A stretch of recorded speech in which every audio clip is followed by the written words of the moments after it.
All right, let's try to finish this thing out. We're going to start with 41 and try to make it all the way to 51. 41. Hornet's nest used by BOP. The Hornet's nest canisters for the 37mm launchers, which were gifted to Cox by Bennett, are a humane, non-lethal, purely defensive alternative to regular gunfire. It's absurd for the judge to classify those as a destructive device. To do so, he pulled out the Webster Dictionary and read the definition of weapon, then based his classification on that. Nobody was claiming a hornet's nest was not a weapon. It's just a perfectly legal non-lethal weapon as opposed to a destructive device. The whole reason Cox even had the pepper spray canisters and kept the two hornet's nests is because Cox knew that he probably didn't have the heart to shoot somebody even if they were attacking. Furthermore, if this district judge is allowed to classify hornet's nest as a destructive device, as in this case, just to stick it to Cox, the fallout will come when people use that classification to bring lawsuits against the BOP, who shoot prisoners with hornet's nest every day. Number 42, FBI suppressing own tapes killed us. FBI suppressing own tapes killed us. At docket 311, the prosecution, Bottini, through his strawman Scrocky, moved to suppress all of their own tapes, which contained hundreds of instances of Cox telling various CIs no. The judge denied this deplorable and unjust motion, but then granted it piecemeal throughout the trial. This is the single biggest miscarriage of justice in the whole train wreck. Number 43. Purposely prejudicial fairy tale. The Polar Pen team wrote the storyline of this case from scratch. They foisted it on a bunch of innocent people who had never committed any crimes their whole life. The investigation could have written the script so that Cox was plotting to murder child molesters or bums or Baptist pulpit pounders, but they didn't. They deliberately wrote a fairy tale narrative that would generate the greatest prejudice in the judge. They then picked the judge up at the airport in armored vehicles with bomb dogs and a SWAT team. While they were engaged in this fraudulent security theater, they were sending emails to one another saying, Cox is a self-aggrandizing idiot. He didn't have any plan. C. Sutherland emailed defense sentencing memo. They consistently made claims to the judge that can be shown to have been made in bad faith with intent to deceive. Their own texts and emails contradict what they put in affidavits for arrest warrants, material witness warrants, opposition to motions, and so on. But things are supposed to go by the evidence, not a preponderance of the unsupported rhetoric of bullshitting attorneys. Even Sergeant Scott Johnson of the Fairbanks Police Department wrote an email to the department urging them to calm down. He wrote, "We need to be careful not to be all paranoid like Cox and his followers. Someone here says that they heard Cox was planning something. Then someone advises the DA's office, who turns around and advises us that they are establishing emergency evacuation plans. And all of a sudden it's now been confirmed by the DA. But it's still just a rumor at this point. The rumors, and that's all they were coming from none other than Aaron Bennett. And these rumors were used as the basis for obtaining the warrants, even though the Polar Pen team knew it was all just propaganda. Everyone lost their composure and got all caught up in the hype until they were generating their own bad weather, so to speak. Number 44. Justice would have been. In this case, a fair result would have been Cox pleading to possession of the replica Sten and garden hose silencer with a sentencing mitigator because the ATF told him they didn't need the tax stamps. Everything beyond those charges is total fraud. Number 5. February 19th, abrupt stop to pushes for violence but no 302s. February 9th, 2011 was an important day in this case. Before 2/19/11, Cox decided that he was moving out of the country. On February 18th, 11, J.R. Olson called the Vernons, Ken Thessing, and Coleman Barney and told them the lie that Cox had called a meeting at Coleman's house early in the morning. Everyone then agrees to show up for Schaeffer.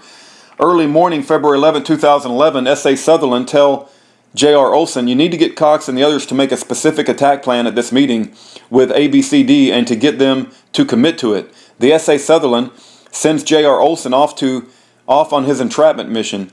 Minutes after J.R. Olson left the meeting, Sutherland and the dirty state cop and the dirty state drug cop Avery Thompson go down to the state courthouse and in a sloppy act of counting their chickens before they hatch, file an affidavit for arrest warrants and search warrants that described in vivid and chilling detail the murderous scheming and death pact entered into at the meeting, which included ABCD. The trouble is, the court's date and the timestamp indicates the affidavit was in fact filed before the meeting it claimed to be describing in great detail. While the defrauded state judge was signing the warrants, J.R. Olson was completely striking out at getting people to plot violence. Olson was the only one in favor of picking a fight. Everyone else was literally praying to God that Bennett and Fulton wouldn't kill us and making arrangements to get Cox and his family out of the country. During this day, Olson keeps switching his recorder on and off to try to make it sound as if he's not the one pushing it. But it's still obvious. If you listen to the whole 8-hour thing, this is also the day Olson stole $30,000 worth of gold bullion coins from the Coxes. After being given over 100 different reasons why not to do any sort of aggressive offensive maneuver like 241 or anything, Olson leaves $30,000 richer, but having failed to get anyone to agree to a crime. In fact, Olson only pushed Cox into a more frantic panic to get out of the country. At one point, Olson sneaks off and calls his master, S.A. Sutherland, and says on the recording, "Yeah, nothing's going on, nothing crazy. Lonnie's being Lonnie. You know how he is. He's just blowing steam." The sucker state judge had already granted the request for search and arrest warrants, so drug trafficking Sutherland and Thompson were married to their lives now. At this point, some funny things happened. Olson abruptly stopped pushing for violence and instead shifted to just getting Cox and Barney to buy weapons, which also failed. Interestingly, the government would not give up the 302s from the February 19th, 2011 debrief of Olson. Cox never spoke to the Vernons after February 19th, 2011, and it was starting on February 19th, 2011 that Cox and his family were held hostage in the attic of Coleman's house, where they were hiding for fear of Fulton's death threats while they waited for the trucker for nearly 3 weeks. Polar Penn and Olson were in a pickle indeed. They had told so many lies that now they were stuck with a fraudulent warrant for an innocent family waiting on a make-believe trucker to escape CI's death threats. Number 46.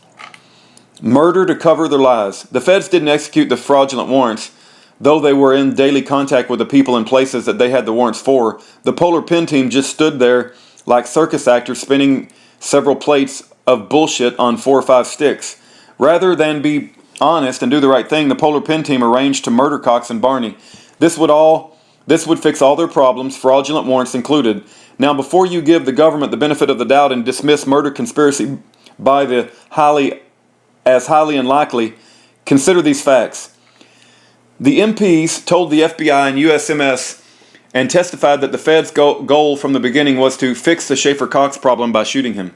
The drug trafficking cops Cox was trying to expose were the ones doing this and therefore had a strong motive. Olson himself was a self-described drug wholesaler who brought semi-truck loads of drugs into Alaska for the cops and Hell's Angels. S.A. Sutherland's made the knowingly false statement to the out-of-town SWAT team that was brought in for the takedown that Cox has given the order to shoot and kill cops on site. Olson was advised on the recording to get the pistols in their hands, then crawl under the truck so there will be some thick metals between you and the bullets. Cox said over and over he was going to be like Gandhi. Sutherland had Olson hand Cox and Barney live, not dummy grenades, and pistols with absolutely no chain of custody documentation at all. This suggests they were drop weapons. Cox had rejected the items Olson was trying to sell, and Sutherland had been advised of that fact. Olson had apparently gotten the Vernons to move toward violence after February 19, 2011. Prosecuting the Vernons and murdering Cox and Barney would fix the Schaeffer Cox problem, eliminate Barney as a witness, and give the public sensational cover story that made the cops look like heroes who saved the town just in the nick of time from the young political organizer who was secretly a monster and most assuredly was wrong about drug trafficking police. The actual killing of Cox and Barney was thwarted by luck or chance or fate when the owner of the truck fuel stop walked right into the middle of the sick evil ambush of 2 innocent fathers and husbands and asked why guys with machine guns were hiding around the corner. We are all entitled to our own our own opinions, but not to our own facts. Those are the facts. 47. Misuse Cox's influence. On many occasions, Olson would try to get the Vernons or others to agree to his violent plans by falsely claiming that Cox had endorsed them. Cox was well respected and had a good deal of influence in Fairbanks at that time. Of course, not anymore. To allow a CI to make these deceitful and manipulative claims seems improper, especially when the judge pointed to Cox's influence over others as a reason to sentence him to a huge prison term. Cox was, in fact, trying to influence people to calm down, be like Gandhi, and stay away from Fulton, Bennett, Menino, and other trouble causers. It was the CIs becoming more influential than Cox that drove Cox to leave the country. 48. Retroactive misjoinder. If the conspiracy and solicitation to murder charges fall apart on appeal and get dropped, there would be a good argument for retroactive misjoinder as the minor weapons charges. The prejudicial effect of the dismissed counts on the finding of guilt on the remaining counts would be too great to let them stand without a new trial. Number 49. Had to do PSI on own.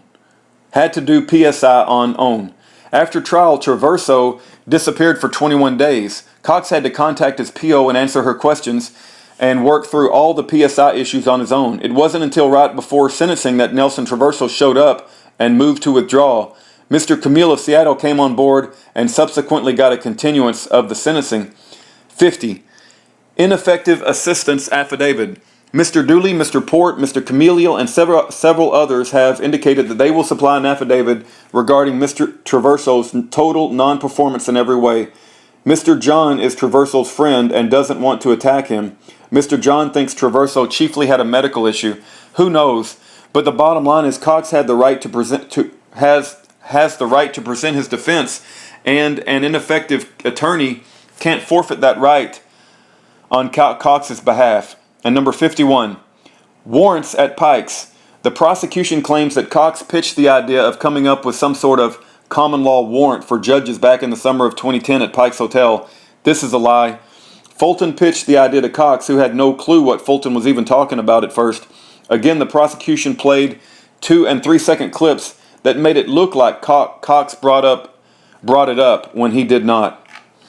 Okay, we've just heard like absolutely incredible evidence that Schaeffer Cox has been framed and set up by a bunch of corrupt federal officials. And there's no doubt in my mind that that's what's happened. We're going to continue to make noise and shine light, and we're going to hold these evildoers accountable. And they will regret their actions. It absolutely will happen.